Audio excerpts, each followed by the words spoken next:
muito boa, assim. Eu gosto muito. Só que o problema é que não tem PVP, tipo, você morando nessas casas e tal.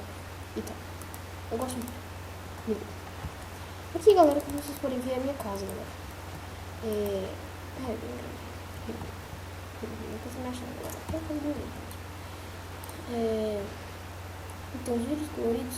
E tem como você usar RP, galera. Tipo, RP. Se você não souber o que é RP, vocês me perguntem nos comentários o que é RP. Acho que você não sabe o que é RP. É que você joga nesse server aqui. Então, o RP é muito legal. Tipo, você coloca uma placa e você escreve o nome e a casa é sua. Não como esse cara. Aí tem algumas RPs que estão dentro da casa que é muito ruim, né? Que dá muito lag, né? Tipo, você abre. Tipo, você abre. Tenta abrir, não dá, porque tem rede protect, que é outra RP. Não é a sua RP, porque tá dentro da sua casa. Isso é muito complicado, então você simplesmente não vai atrás.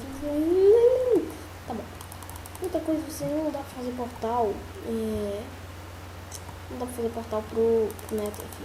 Você tem que digitar /menu, beleza? Aí você tem que colocar aqui em Nether ou End. Por exemplo, eu vou no End aqui.